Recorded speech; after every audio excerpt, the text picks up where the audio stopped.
Hi guys, it's me Karen from Karen's Intuitive Jewelry. Happy Sunday to you all. Beautiful day here in Florida. We had a rainy day yesterday and today it's nice and breezy and sunny and cool. So we are blessed. As promised, I am going to do a tutorial on making this gorgeous sun catcher.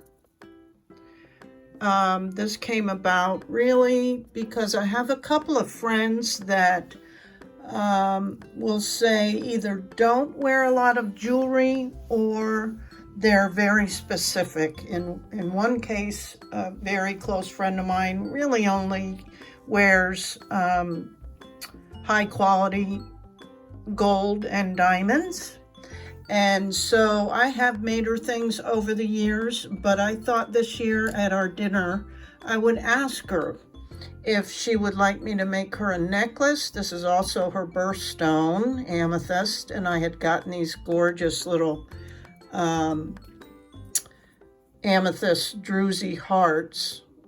But I asked her what she wanted, if she would wear a necklace, and I could make it in gold tone and whatnot, but so she opted to have me make something else, and so we had a discussion about different things I could make for her, and we settled on a sun catcher using this little heart as the focal dangle. And so my other friend, she also just doesn't wear a lot of jewelry, so I decided to make her, and this was the prototype, really, to see how it was going to kind of all come out. So I just wanted to share with you a little bit about the process.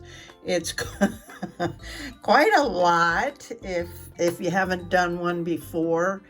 This is what I find with working with any type of beading projects is I spend more time on the design and everything than the actual, putting everything together, the creation.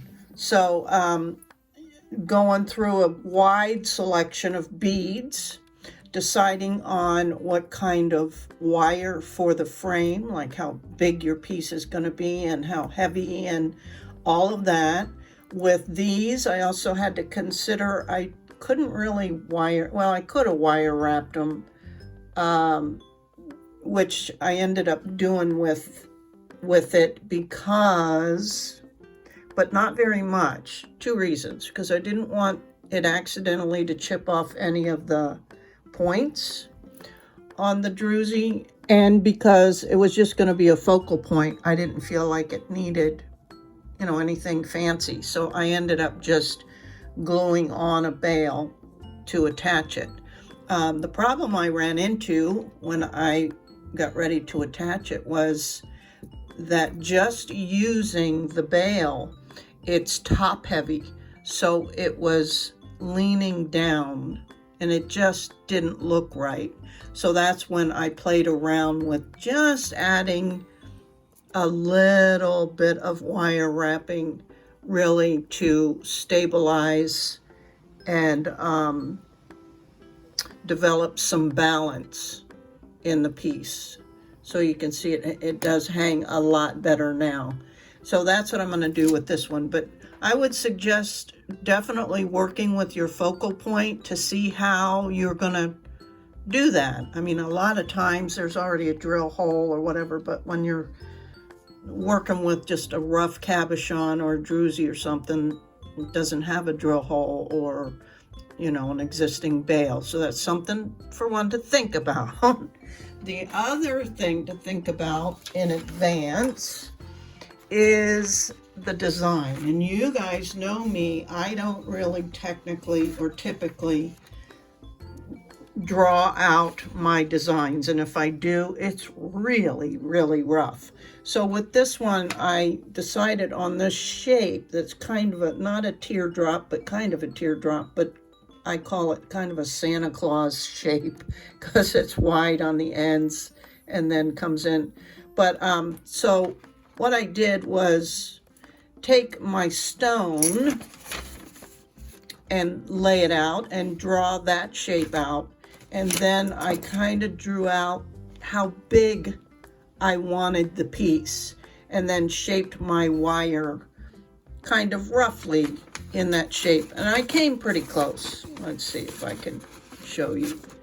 Of course, it's always a little bit bigger because the other thing I did with this was I hammered it. Once I got the piece pulled out and then kind of was comparing the stone, I made it a little bit bigger because you can see this is pretty fat. I didn't want it restricted in any way, but then I hammered this. So on this particular one, so those are two things. Figure out how you're going to hang your stone, kind of, you know, figure out a shape, and then lay out what wire shape you want, or what you kind of want it to look like, and then decide on, pardon me, the strength of the wire. So I chose a 14 gauge because it's extra strong and it will withstand some hammering and whatnot. So that's what this one is. Plus this little druzy has a little bit of weight behind it. It's not a light plastic or anything.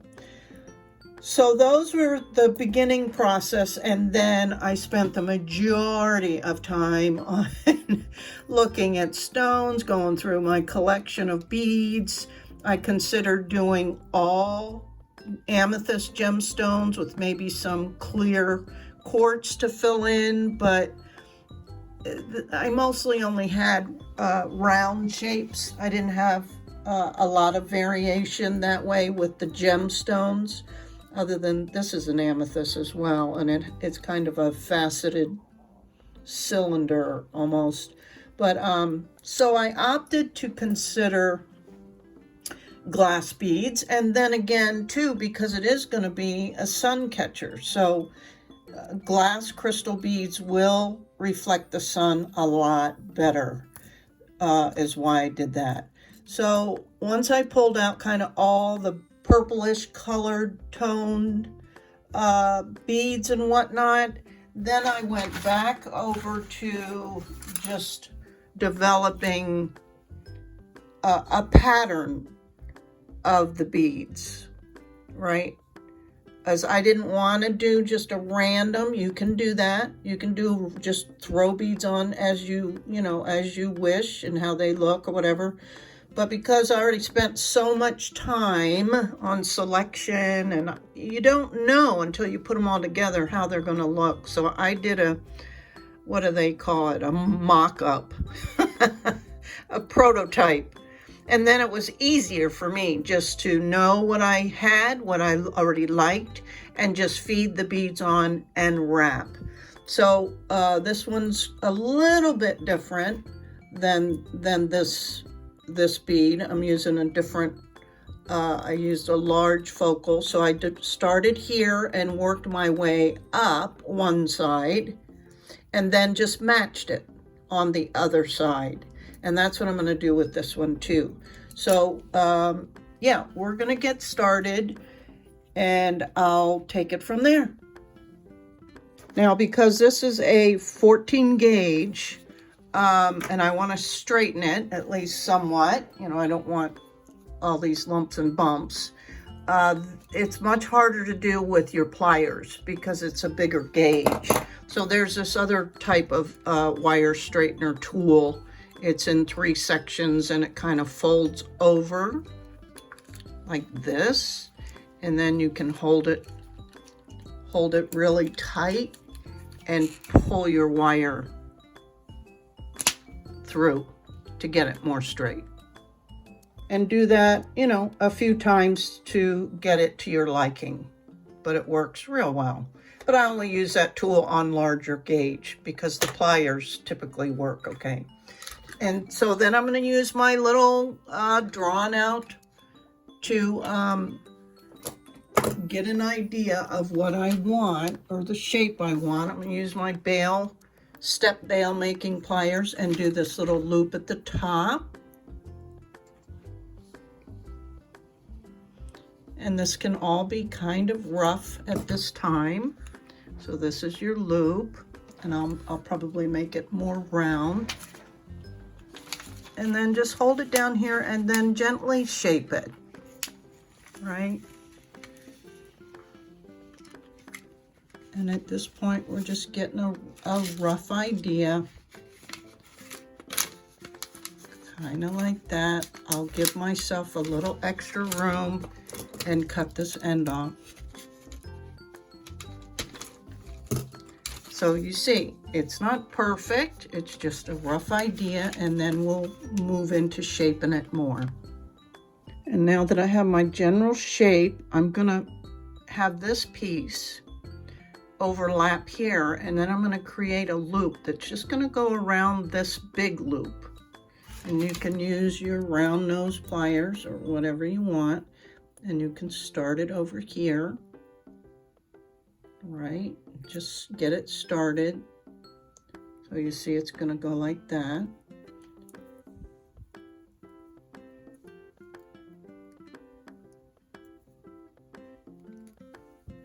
See? I hope it's in focus. And then I'll just bring it around with one of the other pliers. And once you get it how you like it, you can just lock it in. Right? So now I'm going to take this over to the block, the metal block, steel block, and hammer it. It's not for texture, I'll be honest with you, because you don't see any of that because it's all covered up. But it does help to have your wire a little flatter. It grabs the thinner gauge wire a little bit better, and you can keep them all nice and neat and together, right? That's why I hammer it, really. And it'll spread it out a little bit more than it is. And I came pretty close. We'll get more of that shape once it's hammered. Okay, so I hammered both sides, remember, both sides. So you can see it's a little bit flatter and it'll accept the wire much better. Okay, so before I start stringing on, we're gonna address stabilizing this stone because it's top heavy with just this.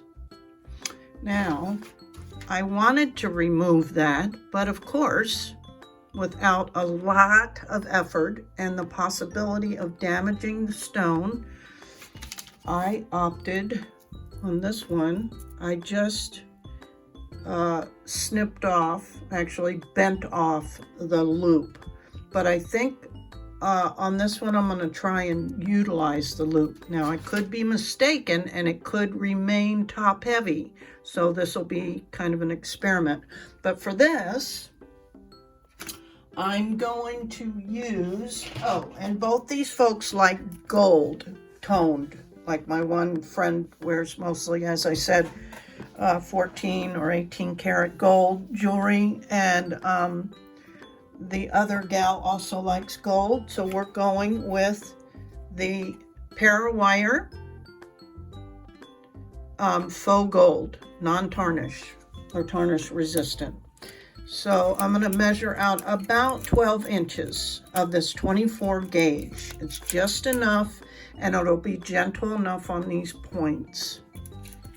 I did kind of play with 20 gauge on the other one, but it was a little bit too thick, and I was afraid I would damage the stone, and I don't want to do that. And then when we get ready to do the actual wrapping of the beads, I'll be using a 28 gauge gold from Parawire. Parawire is my go-to for wire wrapping. Okay, and so what I did on that one was I measured 12 inches, found the center, pulled just briefly, and I actually made a triple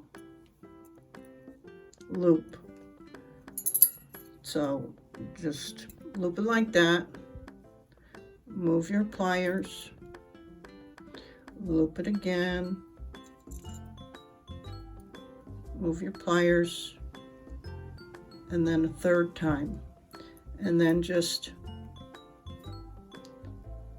twist probably about 3 times. And don't worry too much about the orientation. I'm going to have this kind of sitting down in the crevice here, because I can adjust the orientation with the actual loop. So I think, let's see, would it be better to loop it this way? Let's try. So I'm just feeding it through there. We'll see how that sits. Deep down in there.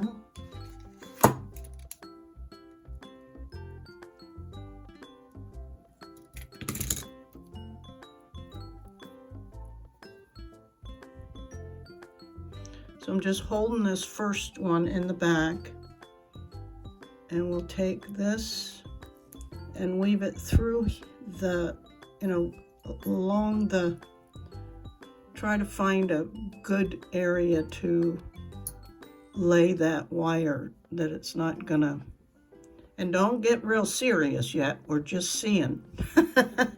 Okay, I don't like that. Don't know if you can see it because you can really see that loop. Now I may snap that off, I don't know. So let's try it just how I did the other one. Okay, so this time I just fed both ends and went from front to back through the existing bale, and we're going to have both of these, and don't worry too much about that yet. We're running these behind the stone. And again, pull one up and see where it wants to lie. And then we're going to take this and wrap it once, and then I'm holding it. So see? And same thing over here. See where it wants to lie comfortably. Go on the other side of that loop and wrap it once. And that's just to evaluate if that is sufficient. Okay.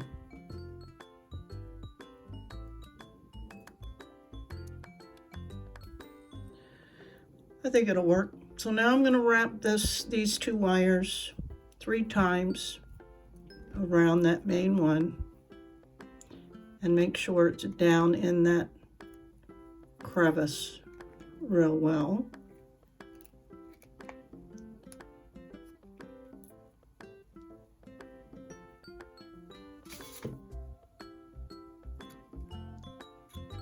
You can straighten that. Okay, so just remember, this isn't a necklace. This is just going to hang, and we can tighten these up in the back. So what I'm going to do now, I'm going to bring these wires to the front. I'm going to pull these together, straighten them out, and then I'm going to twist them together.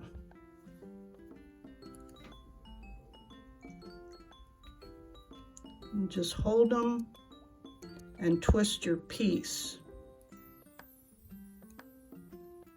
This will give us a good strength because it'll be a double wire. And then I'll show you what I'm going to do.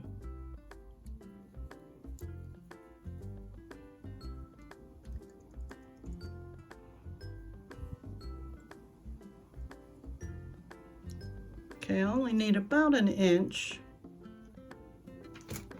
And then I'll cut that off. Always catch your pieces.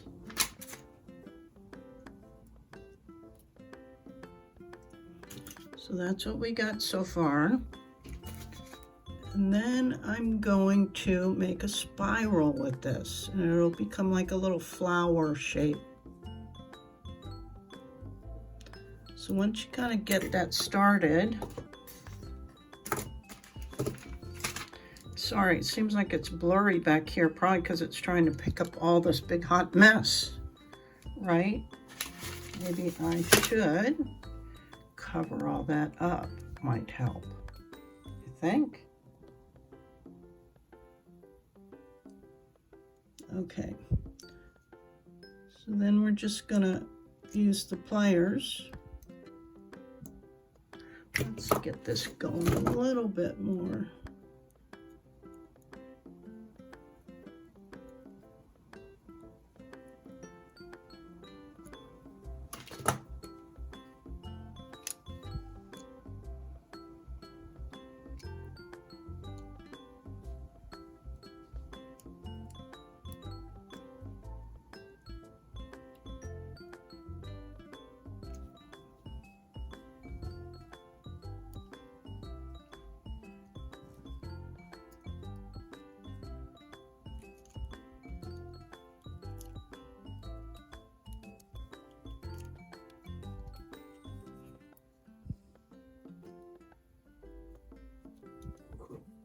And let me finagle with this off camera because I'm shaking so bad because I have it far away and I'm having to look around the camera, but I'll get it better. Okay, so you see it made it like a little flower, and you just scrunch things down a little bit. So that's how I resolved the balancing issue. Okay, on to wrapping. And again, I'm using the gold tone para wire, and you want to measure off like a arm span, like if you pulled your arms all the way out. So I'm going to take this end and just start and pull my arm out as far as I can reach, and do the same with my right. I know it seems like a lot, but believe it or not, wasn't a whole lot left over with the other one. It's approximately 3 feet is what your arm's length is. Okay, and this is or can be challenging as you start to do this, because this real thin wire, as you're pulling it through and feeding it on and doing the wrapping, is going to want to kink badly. So you just have to take your time, take lots of deep breaths, stop and make sure that you don't fully kink an area, because it's a pain and it creates a very weak area on it. So I'm just taking this end and wrapping it around, I don't know, say 6 times. And that's something else I thought about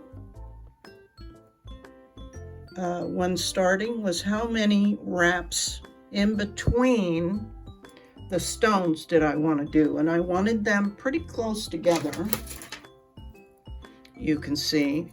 So there's a consistent 3 wraps.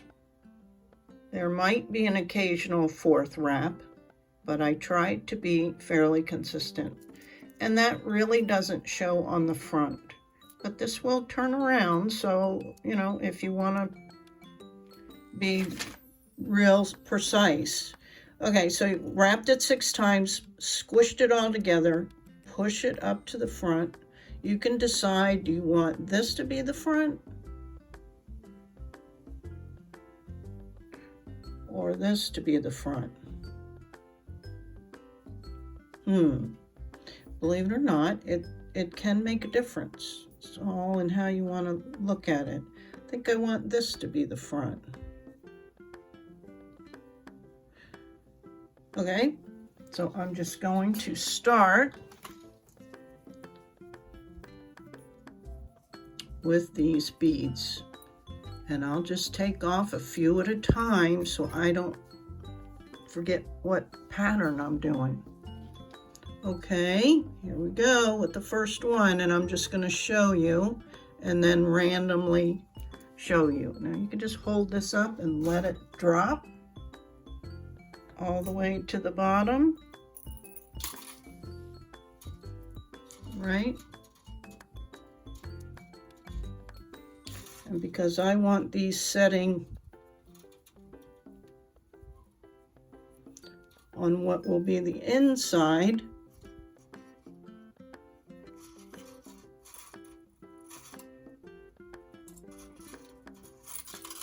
so you wrap and pull that through.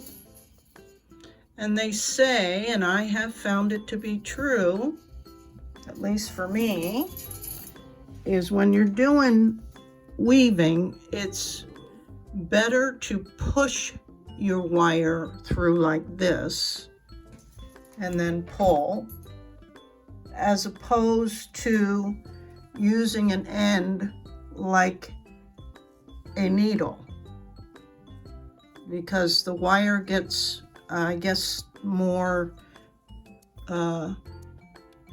kinked when you feed it through as opposed to pushing it through. Okay, so there's the first one, and I did 3 rotations, and I'm going to feed another bead on and then continue, and I'll check back with you.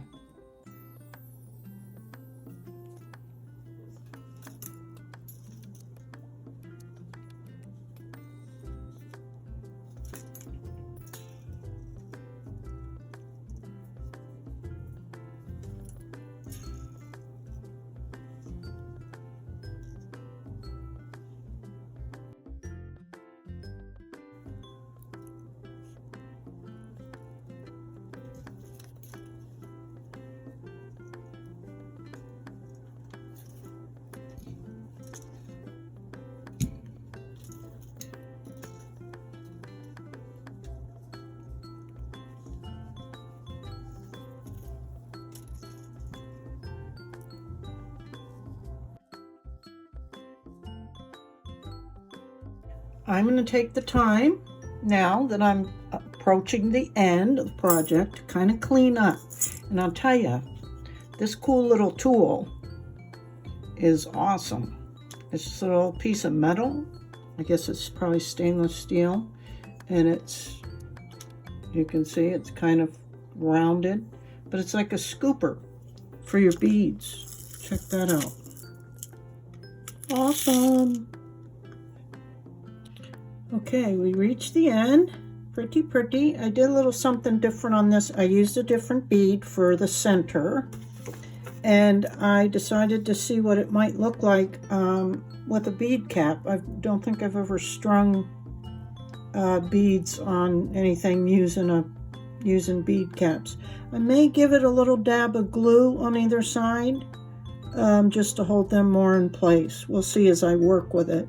But I'm just going to finish this 28 gauge off by wrapping it a few times and snipping it off and tucking it in. And then I'm just going to finish it up by doing this part with just a piece of wire, or you can actually use a head pin and designing however you want your dangle. I couldn't decide last time I was in this dilemma whether to use the darker amethyst or the lighter amethyst.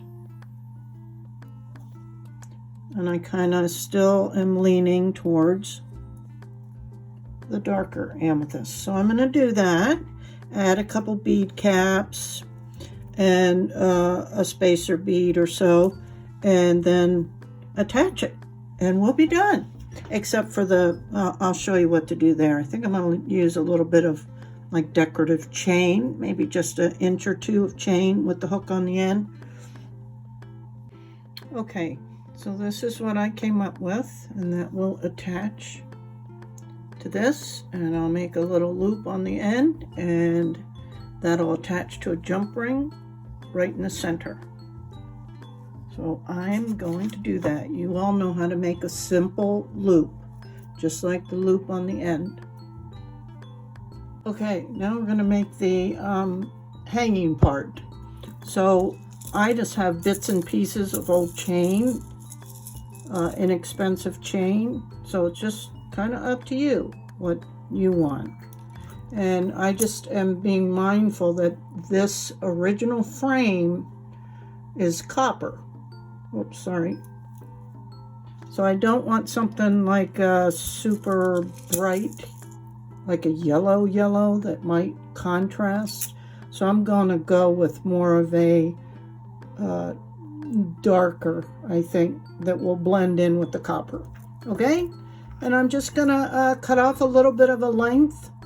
I don't know, maybe 1.5 inches, not more than 2 inches, and attach one end here with a small jump ring, and then probably put a larger jump ring on the other end that they can hook it on to whatever.